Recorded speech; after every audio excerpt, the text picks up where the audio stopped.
Hi everyone, welcome back to my channel. My name is C Anusha Jain. आज मैं आपके साथ एक और नए आईपीओ की वीडियो लेकर आ गई हूँ जो है कॉनकॉर्ड बायोटेक लिमिटेड के ऊपर। तो जैसे कि आप सब लोग जानते ही हो, आईपीओ की बाहर आ रखी है। एक साथ बहुत सारे SMEs and mainline IPO open हो चुके हैं।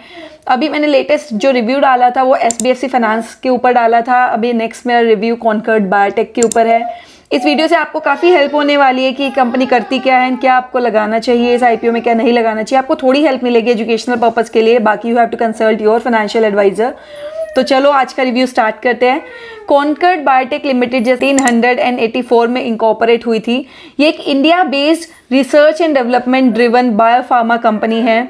कंपनी ग्लोबल डेवलपर्स के में भी रैंक करती है और मैन्युफैक्चरर है selected fermentation based API across immunosuppressants and oncology in terms of market share, जो वॉल्यूम आपकी 2022 के ऊपर बेस्ड है। कॉनकॉर्ड बायोटेक की ग्लोबल प्रेजेंस है। ये अपने प्रोडक्ट्स को सप्लाई कर रहे हैं मोर देन 70 कंट्रीज़ में, जिसमें USA, India, Europe and Japan भी आता है। कंपनी एक्टिव फार्मास्यूटिकल इंग्रेडिएंट्स, जिनको एपीआई भी बोलती है, उनको मैन्युफैक्चर करती है through fermentation and semi synthetic process और फिनिश्ड फॉर्मुलेशंस के थ्रू। ये मेडिकल साइंस टर्म्स है कि किस तरीके से एपीआईज को डेवलप किया जाता है जिससे मेडिसिन्स बनती है, जिसको मेडिसिन्स में यूज़ करते हैं बेसिकली जो एपीआईज होते हैं। तो कॉनकॉर्ड मैन्युफैक्चर करती है fermentation and semi synthetic based products therapeutic segments में बहुत सारे। कॉनकॉर्ड का एक कुछ पाइपलाइन में भी प्रोजेक्ट्स है जो आगे रिलीज़ करने वाली है कंपनी। अब आईपीओ की डिटेल्स पर आ जाते हैं। मैंने आपको एक ओवरव्यू दे दिया कंपनी करती क्या है। आईपीओ आपका ओपन होने वाला है 4 अगस्त को एंड क्लोज हो जाएगा 8 अगस्त को। आपका एसबीएफसी का आईपीओ 3 को ओपन हो रहा था एंड 7 को क्लोज हो रहा है। या उसके एक दिन जस्ट बाद ही ओपन हो रहा है और एक दिन बाद ही क्लोज हो रहा है। तो लिस्टिंग डेट अभी इसकी देखेंगे। फेस वैल्यू है आपकी 1 रुपी पर शेयर की। प्राइस है इसका 705 to 741 रुपीज़ पर शेयर। अगर आपको रिटेल कैटेगरी में अप्लाई करना है तो आपको कट ऑफ प्राइस यानी कि 741 रुपीज़ पर शेयर पर ही अप्लाई करना होगा। लोट साइज 20 शेयर्स का है। अगर मैं टोटल इशू साइज की बात करूं तो ये आईपीओ 1551 करोड़ रुपीस रेज कर रहा है अपनी कंपनी के लिए। ये टोटली ऑफर फॉर सेल है। कुछ भी पैसा कंपनी के पास नहीं जाने वाला। एग्जिस्टिंग शेयर होल्डर्स अपना अमाउंट लेकर बाहर चले जाने वाले हैं। एम्प्लॉयज़ का डिस्काउंट 70 रुपीज़ पर शेयर है। बुक बिल टाइप इशू है। लिस्टिंग एनएससी बीएसई दोनों पर है। अब मैं बात करूँ टाइम टेबल क्या है। ओपन हो रहा है 4 अगस्त को, क्लोज हो रहा है 8 अगस्त को। अलॉटमेंट का बेसिस 11 को फाइनलाइज हो जाएगा। रिफंड्स आपके बैंक में 14 अगस्त को आ जाएंगे। डीमेट में शेयर 17 अगस्त को आ रहे हैं क्योंकि 15 अगस्त की छुट्टी आ रही है। लिस्टिंग डेट 18 अगस्त है और कट ऑफ टाइम जिसमें आप लगा सकते हो आईपीओ है 5 बजे 8 अगस्त को। ठीक है। अब हम लोट साइज की बात करें। रिटेल में आपको 1 ही लोट लगाना है क्योंकि मुझे लगता है ये आईपीओ ओवर सब्सक्राइब होने वाला है। तो आप ज़्यादा लोट लगाकर भी आपको कुछ नहीं मिलने वाला है। तो आप एक ही लोट लगाइएगा अगर ये आईपीओ ओवर सब्सक्राइब होता है तो, जिसमें 20 शेयर्स का एक लोट है। 14,820 रुपीज़ लगने वाले हैं। मैक्सिमम 13 लोट्स लगा सकते हो रिटेल में। स्मॉल एचएनआई कैटेगरी में 14 lots minimum and 67 lots maximum. Big HNI category में 68 लोट्स लगा सकते हो जो 10,07,760 रुपीज़ में लगने वाला है। प्रोमोटर होल्डिंग की बात करूँ, पहले और बाद में सेम ही है। बाकी शेयर होल्डर्स पैसा लेकर निकल रहे हैं, प्रोमोटर्स नहीं निकल रहे हैं। 44.08% ही प्रोमोटर्स की होल्डिंग रहने वाली है। कंपनी के फाइनेंशियल्स की बात करूँ तो काफ़ी अच्छे फाइनेंशियल्स देखने को मिल रहे हैं। एसेट्स भी बढ़े हैं। 31 मार्च 2021 को एसेट्स से 1182 करोड़ के आसपास, जो बढ़ के 1513 करोड़ के आसपास हो गए हैं 31 मार्च 2023 में। रेवेन्यू 630 करोड़ से 888 करोड़ हो गया है। प्रॉफिट आफ्टर टैक्स में कुछ बहुत ज़्यादा आपको ग्रोथ देखने को नहीं मिली है पर ठीक ठाक है। 234 करोड़ था, देन 22 में आपका 174 करोड़ हो गया था, गिर गया था प्रॉफिट। बट 31 मार्च 2023 को फिर से ये जो प्रॉफिट है 240 करोड़ के आसपास आ गया है। नेटवर्थ कंपनी की 1290 करोड़ के आसपास है जो ठीक ठाक है।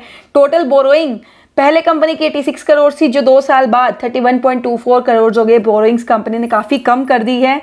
अब की परफॉर्मेंस इंडिकेटर्स देखें। पी रेशियो जो कंपनी की फिक्स की गई है वो 32.29 टाइम्स पर करी गई है। तो वैल्यूएशन अगर हम बाकी इसके पीयर्स के साथ कंपेयर करें, डिवाइस लेबोरेटरी जो इसका लिस्टेड पीयर है उसका जो पी रेशियो है 54.15 टाइम्स है। तो उसके कंपैरिजन में इसकी वैल्यूएशन कम रखी गई है। सुवेन फार्मास्यूटिकल्स लिमिटेड है, उसका पी रेशियो 30.08 टाइम्स है। लोरस लैब्स लिमिटेड का 23.70 टाइम्स है। तो आप देखें तो कुछ पेयर्स है जो इस वैल्यूएशन के नीचे ट्रेड कर रहे हैं, कुछ पेयर्स इससे अप ट्रेड कर रहे हैं। तो वैल्यूएशन ठीक ठाक है, बहुत ज़्यादा कम नहीं है, बहुत ज़्यादा नहीं है। इसमें हम देखते हैं आगे इसकी क्या सेंटिमेंट्स बनते हैं। मार्केट कैपिटलाइजेशन 7,752 करोड़ के आसपास है। रिटर्न ऑन इक्विटी आपकी 20.06% है। रिटर्न ऑन कैपिटल एम्प्लॉयड 24.27% है।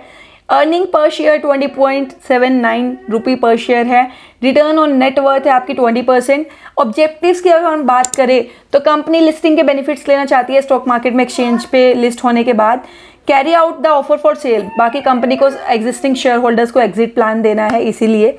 अब मैं आपसे बात करती हूँ कि कंपनी की वैल्यूएशन ठीक ठाक है, क्या कंपनी में मैं इन्वेस्ट करने वाली हूँ। अगर मैं ग्रे मार्केट प्रीमियम की बात करूँ तो आज के दिन इस कंपनी के पर शेयर का जो जीएमपी चल रहा है, ग्रे मार्केट प्रीमियम चल रहा है 260 रुपीज़ पर शेयर चल रहा है। आपको ये शेयर अगर अलॉट हुआ तो ये शेयर आपको अलॉट होने वाला है 741 रुपीज़ पर शेयर पे। जीएमपी 260 रुपीज़ पर शेयर है, उसके हिसाब से 1001 रुपये पे शेयर लिस्ट होने वाला है, जिसमें आपको 35% तक का लिस्टिंग गेन देखने को मिल सकता है। इसका जो जीएमपी है मंडे से गिरकर थोड़ा कम हो चुका है। मंडे को इसका जीएमपी थोड़ा ज़्यादा था, 325 रुपीज़ पर शेयर था। बट जो आपके रेगुलेटर्स होते हैं जो ग्रे मार्केट को रेगुलेट करते हैं उन्होंने इसका थोड़ा सा ग्रे मार्केट प्रीमियम कम कर दिया। रीज़न यही है कि बहुत सारे आईपीओ और ओपन हो रहे हैं और वैल्यूएशन कोई बहुत ज़्यादा हाईफाई नहीं है इसकी।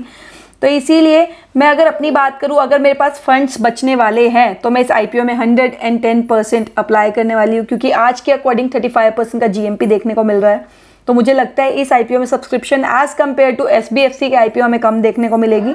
हाँ, डिसेंट लिस्टिंग गेन मिलेगा, बट मुझे लगता है अलॉटमेंट के chances as compare to SBFC इस आईपीओ में ज़्यादा रहने वाले हैं। बाकी आप लोग भी अपना डिसीजन बनाइए कि आप इस आईपीओ में अप्लाई करने वाले हो या नहीं करने वाले हो। मैं डेफिनेटली करने वाली हूँ अगर फंड्स पेयर रहते हैं तो। So I will meet you in my next video. अगर आपको कोई डाउट्स है तो आप कमेंट्स में मुझे ज़रूर बता सकते हैं। आप चाहते हो मैं किसी सेपरेट टॉपिक पर वीडियो बनाऊं, आप मुझे वो भी कमेंट्स में बता सकते हैं। इन वीडियोस को आप ज़्यादा से ज़्यादा शेयर करिए ताकि बाकी लोगों को भी बेनिफिट मिल सके, वो लोग भी अपना डिसीजन बना सके कि उनको आईपीओ में अप्लाई करना है या नहीं। तो मैं आपको अपनी नेक्स्ट वीडियो में मिलूंगी, तब तक आईपीओस के मज़े लेते रहिए और आईपीओस में अप्लाई करते रहिए। Bye bye, take care.